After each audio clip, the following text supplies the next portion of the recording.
Okay, everybody. It is 5 o'clock Central Time, so we will get started with one of two webinars today. This one's going to be about creating a Windows virtual machine in Azure, which is a question that I get asked fairly often because I use Azure right now primarily to install software as prerequisites for our workshop. So when people want a instructional video on installing some kind of Python library or Python itself, I use Azure VMs oftentimes to do that. Because usually I use Mac OS to do programming work. And a lot of you out there are using Windows machines, so you'd like to see it on a Windows machine so you can relate to it. A couple things before we get started. We have a new subreddit. Check us out on SME Virtual. A lot of interesting posts already in there, mostly by me.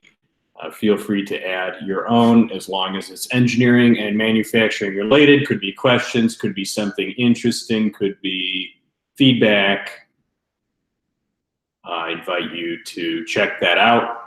Of course, we also have our Discord chat, which is here. You can see the public room being displayed here. And if you have any questions about what you're seeing on any videos, go ahead and pop on there and ask me.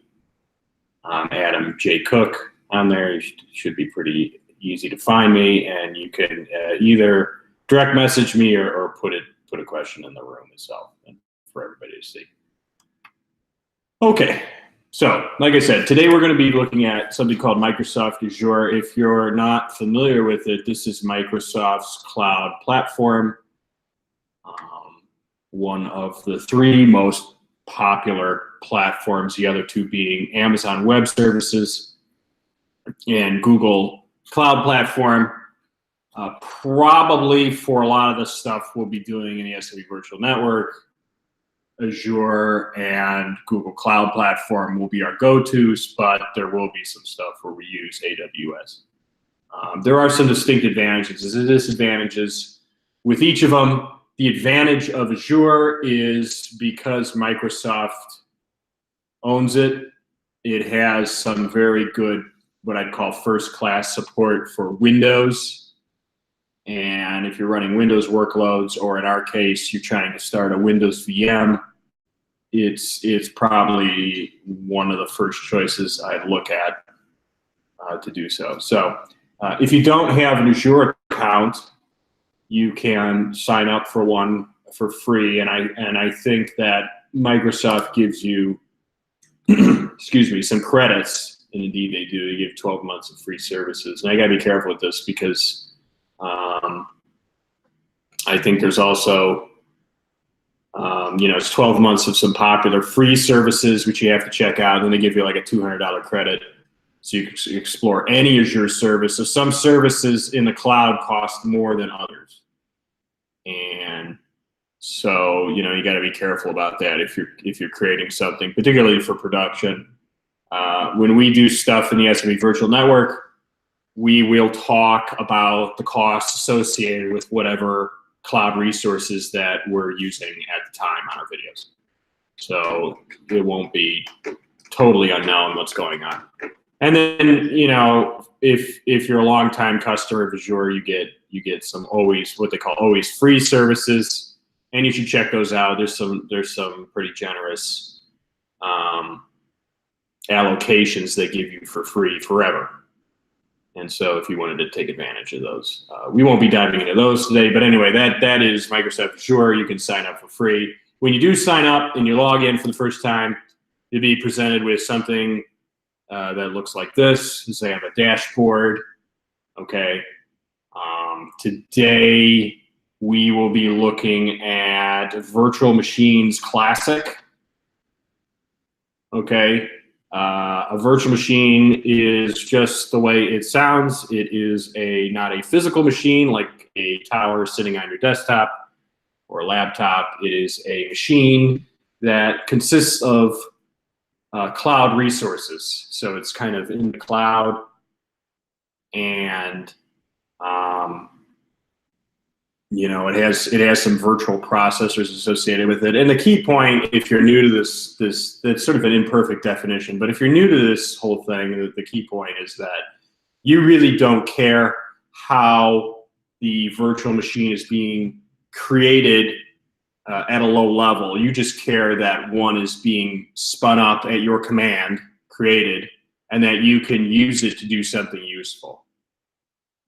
Okay, so you really don't have to concern yourself with, you know, installing operating systems or figuring out networking or stuff. I mean, there is some of that still, but a lot of the low-level machinery is done for you, which is really helpful. Okay, and so today what we want to do is we want to create a virtual machine. Now you can already see I have one running. We'll be using that later on today. I have Python, Anaconda Python already installed on it because that process takes a little time. But we want to create one from scratch. So I've clicked on Virtual Machines Classic over here, and then I want to hit Add. Okay, and oops. What should happen is, okay, so there's like a wizard that pops up. You can see that it has many tabs. Okay, and we're just going to walk through this. Okay, a little bit. Pay-as-you-go subscription. So this is my personal cloud account where I do some personal stuff. You can rest assured whatever VM I create, I'll delete right after this webcast. So don't think about hacking it or anything because it won't be there. So subscription pay as you go. I believe there's another subscription if you have like a corporate subscription with them. There's ways with Microsoft. There's like an MSDN subscription. But for most of you, it's going to be pay as you go, and that's going to be the only option you have. For research group, or I'm sorry, for resource group, this is sort of a grouping of various resources. And if you need help understanding what this stuff means, you know, Microsoft puts like a little eye here that you can hover over. You know, you can read it here. It's just a collection of cloud resources that sort of share the same life cycle. You know, when we get into more advanced stuff, we'll see what that is. But if you don't have a resource group already, and I already do, I have this research -RG resource group, you can create a new one.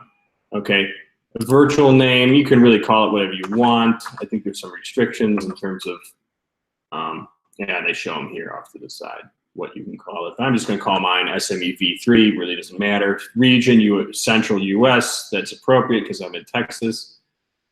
Okay, image, okay, which is essentially the operating system that you want. Okay, so I want a Windows 10 operating system. Okay, so what I'll do is I click, you know, if you didn't see that, I click Browse All Images and Disks. And so this is going to look into some kind of library that Microsoft has available for you. And you just type up here in the search box, you know, just want Windows 10. There's lots of choices, okay? Sometimes you want, you know, Visual Studio installed along with your Windows 10. And so I'll usually pick, you know, Visual Studio Community 2017 with Windows 10. Usually you're going to select 64-bit, which is x64, unless you have a really good reason not to. I would recommend that because of memory limits with x86, which is 32-bit. But for this example, I'm going to keep it simple, and we're just going to just install sort of a vanilla-looking Windows 10 Professional VM. So I'm going to click on that. Okay, and it's going to let, you know, it's going to put that in the box. Now we want to determine the size of the machine. So this is basically the virtual size of the machine, the number, you know, the amount of memory, the amount of networking capability, and the amount of virtual CPUs. And so we'll click on the change size link here, and then again, sort of a list pops up. They're going to give you an estimated cost over here per month of what, if you keep your VM running, you know, throughout the month, 24/7, then you're going to pay roughly this amount over here. You can see it gets rather large as you go up in machine size. Okay. The one I usually select is, it really doesn't matter for this. We'll just select this A6 here. I'm not going to keep it running, but if I did keep it running 24/7, it would cost $372 a month. So if you will be doing some of this work, make sure to keep an eye on costs. At the end of this, we'll be shutting down this VM that we create so that we're not incurring these costs, because I really don't need the VM. I'm just doing it for this webinar. So go ahead and select that, and it's going to go ahead and pop it in there. So that's 4 virtual CPUs and 28 gigs of memory. That's a pretty bulky machine. Okay. Then you're going to want an administrative account. Okay. So I'm going to do, my username here. Let's type in something meaningful that you won't be able to see. And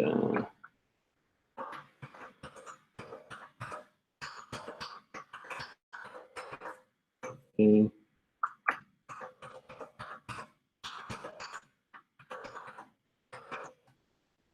Okay, so it does require you to have a password of some kind of complexity, and it'll yell at you if you do not. Okay, public inbound ports. So by default, the virtual machine we're creating is pretty locked down, considering that you can access it publicly through the internet, and they don't want a ton of ports open so that people can poke at your machine. So the issue with us, of course, is that I usually want to access the virtual machine through something called RDP, which is Remote Desktop Protocol. It is a protocol that in simplest terms, sort of calls into the remote machine that we're creating and projects the remote machine onto your desktop through a special program called an RDP client, which is, I'll show you how to get that if you're on a Mac in a minute. If you're on Windows, you already have it. I believe Windows 7 has it, and I know for a fact Windows 10 has it installed by default. So we're going to want to check the RDP. If you didn't want to actually visually look at the desktop you're creating, then you wouldn't select this, and then you wouldn't have access to it. Okay, so RDP, it's giving you kind of a warning here, saying these are exposed to the internet. Normally, if you're creating a virtual machine to run production workloads, you would have very little inbound ports open so that people, again, couldn't hack your machine. Okay, save money. If you happen to have this license, you can fill this information out. We're not going to do that because we're not. And let's go on to the next part of the wizard, which is the disks.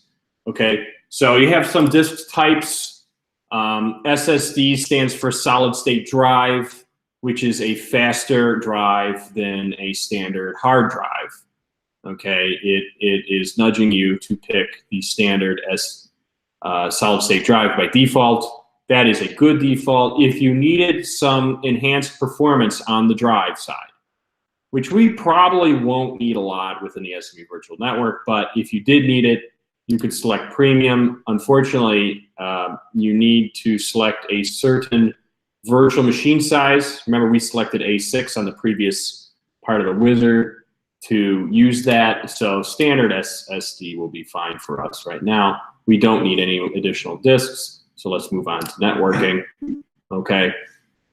Basically, it's going to try to fill in most of this stuff for you, I believe. There's some, it creates a public IP for you. It creates a virtual network for you. This is sort of an isolated network infrastructure that's going to serve your virtual machine that you're creating. For the most part, we'll be keeping the defaults, but for some more advanced stuff, we may screw around with this. For now, the defaults are fine. So we'll just go ahead and accept them and go on to management. This is also fine. If you needed some advanced stuff, you would be changing things in there. And this is fine as well. and this is fine as well. And now we will create it. So it's basically on this screen, it's telling you what it's going to do. And so from what you've selected and what you've specified, it will basically create a deployment script behind the scenes and launch the virtual machine on the Azure infrastructure. Okay, you can see here it's going to be about 50 cents an hour. So you know that's fairly expensive if you're just using it for test purposes like I am. But you know, again, whatever workload that you're using the virtual machines for, you have to keep an eye on costs. And then we'll go ahead and create it. Okay, it's going to do some animations here, submitting the deployment in progress. Okay, and here we go. If everything works out correctly, it should start to populate. Now this takes about 5-6 minutes, I think, if I remember correctly. Right now what it's doing is it's creating your public IP, some network resources here. And it's sort of going to work. Now when you have the green check boxes here, or the checks, it means it's done. It's not only created it, but it's actually provisioned it. So it's created for real. When it has this sort of spinning refresh arrow, it means it's in progress. The deployment script is running against the Microsoft Azure infrastructure, and it's actually creating the virtual machine. So you can see the provisioning state is running right now. I believe when it gets done, it'll say something like succeeded here. And when it says succeeded, you can then hopefully log in to your virtual machine through the RDP client. Okay, so while this is provisioning, let's talk about the RDP client, okay? So on Windows 10, you should have something called RDP, or Remote Desktop. Okay, so if you go into your Start menu and you type in Remote Desktop, there should be a little icon that comes up. When it spins up, I'll show you where it's at on the virtual machine. But I'm on a Mac right now, so I can't show you on Windows. But you know, with that RDP client, you can essentially call into the virtual machine that we're creating right now, and then it will visually produce the desktop of the virtual machine on your screen. Okay. For Mac, in the Mac App Store, there's something called Microsoft Remote Desktop 10. And this is essentially Mac's version of the remote desktop client.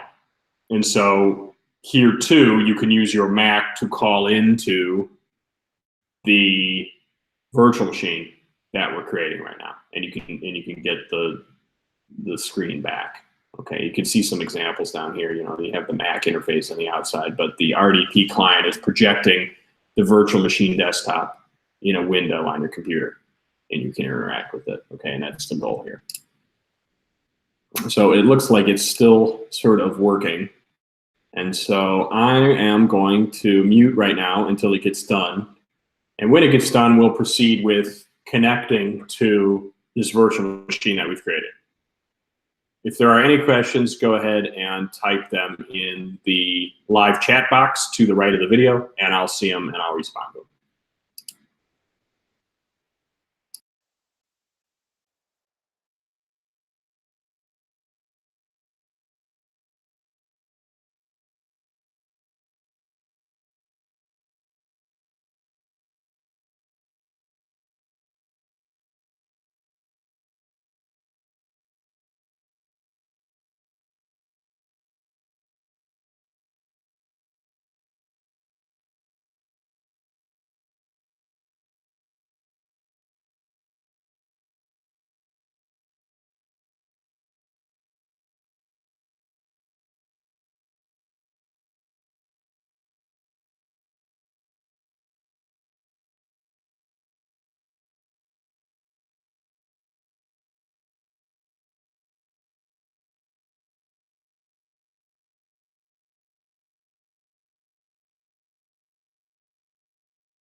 Okay, everybody. So you should have saw a pop-up. Where is it? Here it is. Deployment succeeded a few seconds ago. And so everything is green here. So we are good to go, okay? And so what we want to do now is we're going to click on this SME v3. If you called yours something different, your virtual machine, then it will be that name here. We want to click on that, and that will take us to the dashboard for the SME v3 virtual machine. Okay, so if you are on a Mac, hopefully you went and got Microsoft Remote Desktop. Again, if you're on Windows, you should be good to go. Now what we want to do is we want to connect to it, okay? Microsoft provides a nifty little button up here that will, once you click it, allow you to download an RDP file, which is the file that will run on the RDP client to connect to your virtual machine, assuming everything is set up correctly. Hopefully ours is. So we will download that RDP file. By default, Microsoft names it the name of your virtual machine, which is perfect. Okay, and so I will drag this RDP file out to my desktop. Okay, now when you want to run it, you double click on it.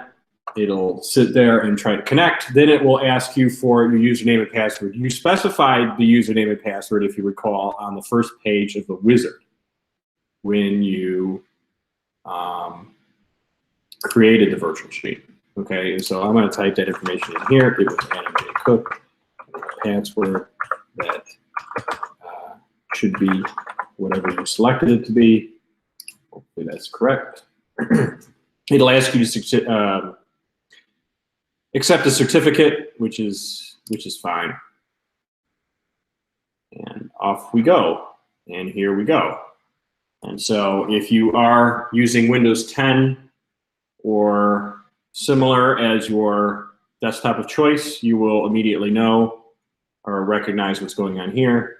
Okay, this is running inside of the RDP client. So you can see here, everything else is a Mac except for this window, which is projecting our virtual machine desktop onto our screen, and then we can use it like a normal Windows 10 machine. And of course, you know, given its resources of 4 virtual CPUs and 28 gigabytes of RAM, in some cases it's a lot more powerful than any computer you might have in your possession if you needed those kind of resources. I put some comments in the video description. Basically, why would you do this? Okay, well, the first reason you do it is I do it because I want to show people how to install software that they'll need for our workshops on a Windows box. And it's better if you use Windows because probably most of you out there were using Windows. The other reasons of doing this is because for some workloads, meaning for some websites, for some web applications, companies have developed their software using a Windows-based infrastructure. Let's say you're using an IIS, which is Microsoft's web server, or you're using Microsoft SQL Server, which is actually also available for Linux today, but perhaps you validated whatever your product was on Windows. And so you need a Windows box to run those workloads. And so this is how you would create it, essentially. Okay, so that's the reasons that these virtual machines, these Windows-based virtual machines exist. And of course, in Azure, you can also spin up Linux machines if you want and use those as well. It's a popular choice for a lot of companies. Anyway, so now we have a Windows desktop. Okay, we're just going to hit no here because we don't want to have it. Right away, Microsoft pops up their Edge web browser. Okay, and so we can minimize that. You can use it just like a normal web browser. You know, let's say I wanted, search for Python. Anaconda, which is a Python distribution that we use often. You can use it normally and download software. You can install software just as if it were a desktop. You can see this is a full-fledged version of Windows. Okay, and again, if you Windows 10, they have like a little search box down here. If you type in remote desktop, and you start typing it, you'll see that this remote desktop connection is in fact the client that is available to you to do RDP connections to Azure VMs. Okay, and that's already installed on a Windows 10 machine. Okay, and so if we want, we can take a look at the task manager for this virtual machine, and we'll expand it out and we'll look at the performance. Okay, so 28 gigabytes of memory. Okay, and then 4 virtual processors, which is precisely what we specified when we created the virtual machine. Okay, so again, that's how you go. I get a lot of questions on this about how I use a Windows 10 virtual machine on a Mac OS platform, and this is how you do it. Okay?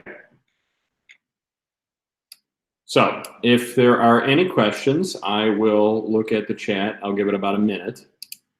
Doesn't look like there's a lot of questions so far. And if not, remember, you can also hit me up on the SME virtual Reddit or the Discord chat. And I'm almost always on there if I'm at my desk, and you can ask me questions there.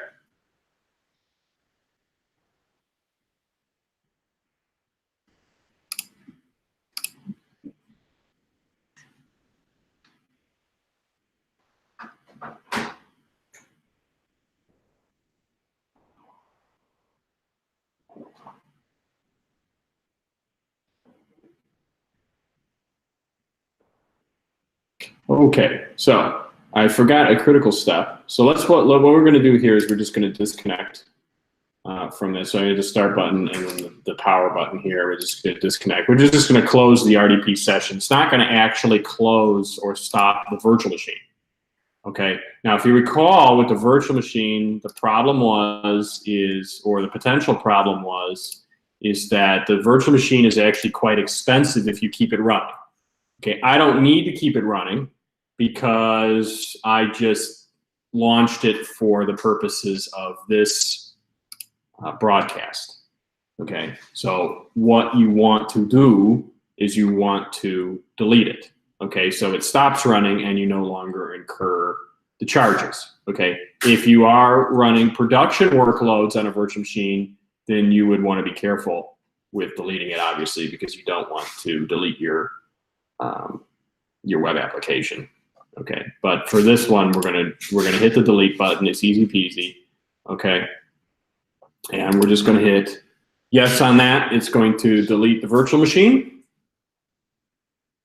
which is something we want. So it's going to stop it and then deprovision it, and then we won't be charged anymore for it. And then there's one more step that you ought to do.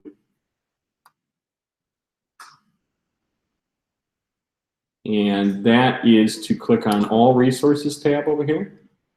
Okay, and so what you'll get is a listing of all the resources that you have created. Okay, some of this are not applicable to this webinar because I created these previously, but by default, when Azure creates resources for a particular virtual machine, it usually prefixes the resources with the virtual machine name. So they should really be in order when you look at this list. Okay, and what we want to do is we want to sort of clean those up, and we don't, so the list doesn't get populated with sort of orphan resources that aren't attached to a virtual machine. In some cases too, if you don't clean up these resources that were created as part of your virtual machine, you can be charged. For example, if you're using some premium storage, like premium SSD storage, some of those carry some costs if you keep it running. And so you have to be mindful of that. Okay, in this case, I don't believe any of these actually incur a cost, but we will delete them anyway just to clean it up, okay? And so what you can do is, so the virtual machine itself, which you can see here, is already being deleted. So we don't need to bother with that one, but we will check these, this network interface, and this is, I think, a network group, and then we have the IP that it provisioned for the IP address that it provisioned for our virtual machine, and then of course the disk itself. Okay, and what we're going to do is we're just going to check all those and hit delete, and it's going to ask us for some confirmation, and we're going to say yes, and then off it goes. And after a while, this little bell icon up here gives you some status. And of course, it holds the history for all the stuff that you've done in the past on the Azure dashboard. Okay, so if you want to see if something was successfully created or not, or there's some kind of warning, or there's some helpful tips sometimes, like some updates here, you go with the bell icon and you'll see those. Okay, now they're all gone. SME V2 was a virtual machine that I created previously, and I will be using that for the second of today's webinars, which is installing Qt on a virtual machine. So join us for that. And I don't see any questions, so I'll end today's webinar. Again, Reddit or the Discord chat, and I'll be on there to answer any questions. Thank you.